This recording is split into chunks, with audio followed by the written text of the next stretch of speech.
Welcome to Deleted Saves. On this episode, Manhunt on PlayStation 2. This may be a hard game to discuss. I have previously discussed several Rockstar games for their irreverence, social commentary, and killer soundtracks. But as often as not, many detractors mention the sometimes obtuse gameplay of their games, especially the shooting mechanics, their lumpy graphics, and of course how much public controversy they attract, and to be honest, how much they would like to purposely court. But they really doubled down on the controversy and murder in the subject for today. I have played many survival horror games, but this 2003 release is the one that has truly disturbed and terrified me to this day. Manhunt, we need to talk.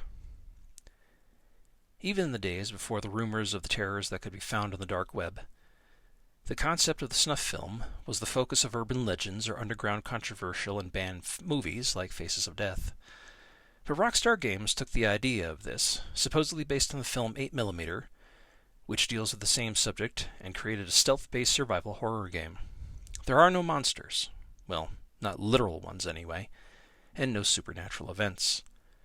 You play James Earl Cash, a death row inmate convicted for unknown reasons, who we meet in the last moments of his life as he is being given a lethal injection in a prison death house. But instead of dying, he is drugged and knocked out, waking somewhere in the nightmare streets of some industrial wasteland named Carcer City. He finds he now sports an earpiece, and some slick piece of shit begins telling him what he is to do and selected to play a game. The guards have been bribed, and he is officially registered as dead, so no help is coming. His only chance to get out alive is to follow the guy talking in his ear and kill who he says to kill. To that end, Cash is directed to pick up a plastic bag and kill some random gang member facing the wrong way into the night. And kill you must, because otherwise these guys are armed and dangerous. You must sneak up behind him and make a decision as you play. How awful do you wish to make the murder? Manhunt makes you complicit in the death of another. The longer you stand behind your victim, the more gruesome the outcome will be, to the delight of the man in your ear, calling himself the director. Worse, this director is filming the murders from hidden CCTV cameras all over town, as well as live broadcasting this to some unknown audience. You must try and survive through a number of rust-built areas of Carcer City, burned-out apartments, an automotive junkyard, a derelict and abandoned zoo, and ultimately a dead mall, each area being run by certain themed gangs: a Hispanic occult gang, white supremacist, paramilitary freaks, and untreated schizophrenic former prison inmates. Rockstar spared no offense in picking all sorts of cultural boogeymen for our own proper killer to annihilate. But when the director has had enough of you, he commands his paid mercenaries to kill you. But since Cash isn't playing by the director's script, he brings the fight to the mercs and eventually makes his way to the director's home, aided by a female journalist who is trying to get the big scoop and advance her career by telling Cash's story, and a lot of other killer gangs trying to get the director's attention by killing Cash themselves. That is, if Cash can make it past the director's guard dog, Pigsy, a huge, naked man wearing a pig's head over his own and wielding a torturously dull chainsaw. Manhunt takes place within the same game world as Grand Theft Auto, and is even referenced in the commercials of one of the later GTA games. Manhunt is also a game I never owned. In fact, I only ever rented it twice. Once because I was curious about it, and the second time because I couldn't believe what I had played previously and was not totally sure I hadn't hallucinated the whole experience. But I never wanted to actually own this horror show, but as I can tell you, it left a deep impression on me. No number of zombies, vampires, ghosts, or cosmic horrors that a video game world has thrown at me has honestly shaken, scared, or genuinely sickened me like Manhunt did or has done since. The real source of the horror in Manhunt is the plausibility of it. It is very possible that there is in the dark corners of the human psyche and the twisted pleasures of the ultra-wealthy that society praises, something like this. People tired of the pleasures that wealth brings, and only able to get off by more and more insane acts of cruelty, all for the benefit of a select group of people just as twisted as they are. But, I hear you say, this is a We Need to Talk episode, and you normally talk about how much you disliked a game. This sounds like you're praising Manhunt. In a strange way, I guess I am. It was absolutely effective in what it set out to do.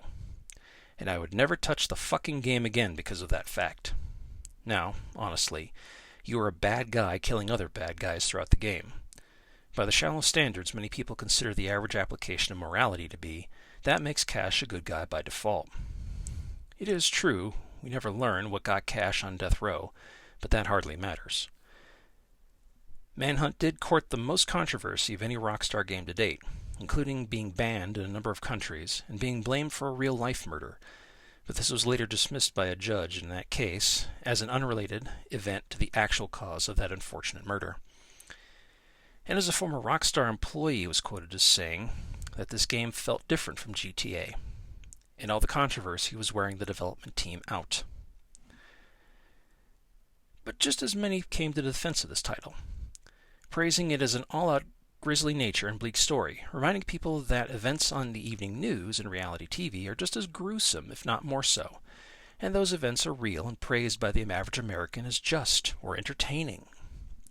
That Manhunt as a game was just a piece of free speech, and maybe we should all just calm down and lighten up. I don't know from free speech, and I'm not a constitutional scholar. I just ramble on about video games. Maybe those people were right. Maybe not. I personally do tend to err on the side of caution when controversies like this come up, by which I mean that usually both sides are mostly wrong and very little in the right. What I do know is that Manhunt as a title did change me forever as a gamer and a consumer of media. It was an exhaustive experience of a title, and I personally felt mentally and spiritually filthy after playing this game.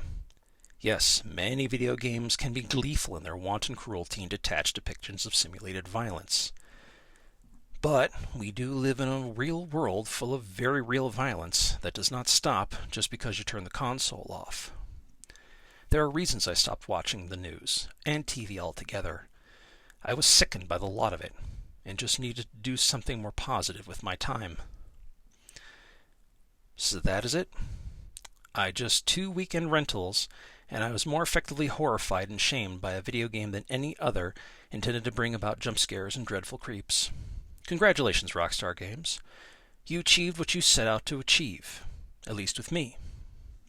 Now, by way of reply to this game, kindly go fuck yourselves, but in a nice way. Thank you for listening.